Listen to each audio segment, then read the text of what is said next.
Hello বন্ধুরা, কেমন আছো সবাই? চলে আসলাম আর একটা রেসিপি নিয়ে। তো আজকে বানাবো চকলেট কেক। 2 পাউন্ডের একটা চকলেট কেক। এত সুন্দর পারফেক্ট চুলায় তৈরি করব।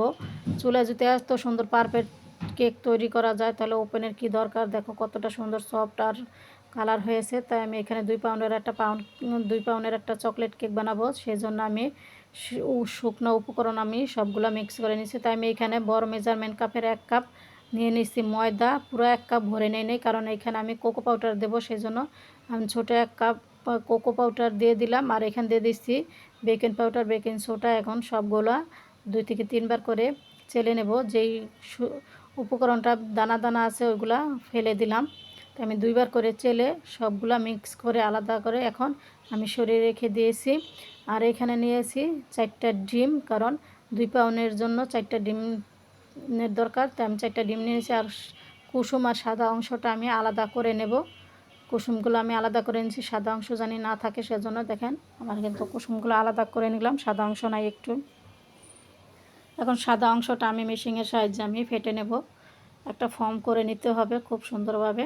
তা মেশিনটা মাঝে মাঝে অফ রাখতে হবে, দেখা যাচ্ছে অনেকটা গরম হয়ে যেতে পারে। তো মাঝে মাঝে আমি অফ করে তারপর কিন্তু ডিমের সাদা অংশটা আমি ফেটে নিচ্ছি। দেখেন ফর্ম চলে আসছে কত সুন্দর। তাই যে সাদা অংশ ফর্ম হয়ে গেছে, এখন যে চিনিটা দিয়ে দেবো। যে মেজারমেন্ট কাপের 1 কাপ ময়দা নিয়েছি সেই 1 কাপ চিনি আমি নিয়ে নেব। তাহলে আপনাদের দেখা যায় কেকটা খুব সুন্দর পারফেক্ট একদম মিষ্টি হবে। আপনারা কম বেশিও পছন্দ করেন, তাই যদি কম পছন্দ করেন মিষ্টি তাহলে একটু কম দিবেন। কারণ পারফেক্ট যেই কাপ মেজারমেন্ট 1 কাপ ময়দা সেই 1 কাপই চিনি নিতে হয়। তো আমি অর্ধেক চিনিগুলা ফেটে নিচ্ছি, আর যে অর্ধেক বাকি অংশ ছিল সেই অংশটা কিন্তু আমি আবার এখন দিয়ে ফেটে নিচ্ছি। আমার চিনিটা কিন্তু প্রায় গলে গেছে। মাশাআল্লাহ দেখেন কত সুন্দর চিনিটা গলে গেছে। যতটা সময় চিনিটা না গলবে ততটা সময় আপনারা মেশিনের সাহায্যে মিক্স করতে হবে। তো আমার চিনি কিন্তু গলে গেছে। এখন ডিমের কুসুমটা যে আলাদা করে রেখেছিলাম ওই ডিমের কুসুমটা আমি দিয়ে দিলাম। আর এখন দিয়ে দেবো 1 চামচের মতন ভ্যানিলা এসেন্স। এখন 10 মিনিটের মতন আমি মিক্স করে নেব, কারণ চিনিটা আমার গলে গেছে, অতটা মিক্স এখন করতে হবে না। তো আমি কিন্তু চিনিটা গলে যাওয়ার পর আমার এই যে ফর্মটা হয়ে গেছে, দেখেন কত সুন্দর।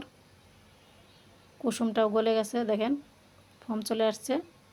তো আমি যেই শুকনো উপকরণটা আমি চেলে রেখে দিয়েছিলাম ও শুকনো উপকরণটা আমি এখন দিয়ে দেব। পুরোটা দিলাম না, অর্ধেক দিয়ে দিলাম। এখন সবগুলো একসাথে মিক্স করে নিতে হবে। আপনি দেখেন এক সাইড থেকে কিন্তু মিক্স করতে হবে, 2 সাইড থেকে মিক্স করা যাবে না। কিন্তু আমি এক সাইড থেকে কিন্তু সবসময় মিক্স করছি। 2 সাইড থেকে মিক্স করলে দেখা যায় আপনার ডিমের ফর্মটা নষ্ট হয়ে যেতে পারে। তাই যেভাবে ঘোরাবেন এক সাইড থেকে ঘোরাতে হবে। তো আমি যে উপকরণটা শুকনো উপকরণটা আমি রেখে দিয়েছিলাম অর্ধেক, সেটা আবার দিয়ে দিলাম। এখন সব সময় আপনারা এক সাইড থেকেই ঘোরাতে শুরু করবেন, তাহলে আপনার ডিমের ফর্মটা খুব ভালো হবে। আমি কিন্তু সব সময় দেখেন এক সাইড থেকে কিন্তু লাড়ছি, 2 সাইড থেকে লাড়ি নেই।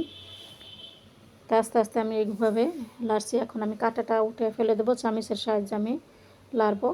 ভিতরে যদি কোনো ময়দার বটি বটি থাকে ওটা রাখা যাবে না, খুব সুন্দরভাবে লাড়তে হবে। তো আমি খুব সুন্দরভাবে কিন্তু লাড়ছি দেখেন। তো আমি ময়দার কোনো অংশ জানি না থাকে, বুটি বুটি সবগুলো মিক্স করতে হবে। দেখেন কত সুন্দর কিন্তু মিক্স করা হয়ে গেছে। আমার কোনো ময়দার দলা কিন্তু একটুও নাইকা, কত সুন্দর পারফেক্ট হয়ে গেছে। তো এখন মূলটা নিয়ে নিয়েছি আমি, 2 পাউন্ডের একটা মূল নিয়ে নিলাম। এখন ভিতরে আমি পাইপিং কাগজ দিয়ে দিছি। আর বাটিটা একটু মাঝে মাঝে ট্যাপ করতে হবে, যে ভিতরে বাবল থাকে সেজন্য। এখন কাঠের সাহায্যে আমি কিন্তু ভিতরে লাইরা দিছি, যে ভিতরে কোনো বাবল না থাকে সেজন্য আমি কাঠের সাহায্যে আমি লেড়ে দিচ্ছি। এখন চুলার ভিতরে একটা বড় সসপ্যান বসাই দিলাম। এখন ভিতরে দিয়ে দিচ্ছি স্ট্যান্ড। এখন কেকের বাটিটা আমি দিয়ে দিলাম। সুন্দরভাবে ঢাকতে হবে যেন ভাপ না বাইর হয়ে যায়, সেইভাবে ঢাকবেন। দেখেন আমি পুরো আধা ঘন্টা পরে চলে আসছি, মাশাআল্লাহ কতটা সুন্দর কালার আর কত সুন্দর ফুলে গেছে কিন্তু। তো আমি কাঠের সাহায্যে দেখছি ভিতরে কাঁচা আছে নাকি। দেখেন কাঁচা কিন্তু নাইকা, পুরো আধা ঘন্টা পরে চলে আসছি। মাশাআল্লাহ দেখেন কিন্তু কত সুন্দর পারফেক্ট হয়ে গেছে। আমার কেকটা কিন্তু একটু চষে যায় নাইকা। তা আমি আপনাদের গরম অবস্থা থাকে আমি আপনাদের দেখাচ্ছি কতটা সুন্দর হয়েছে। দেখেন ভিতরে কিন্তু একটু পুড়েও যায় নাইকা, কিছুই হয় নাই, কত সুন্দর।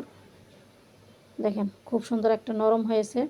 তা আমি 3টা সাইজ করে আমি কেটে আপনাদের দেখাচ্ছি। কতটা সুন্দর সফট হয়েছে।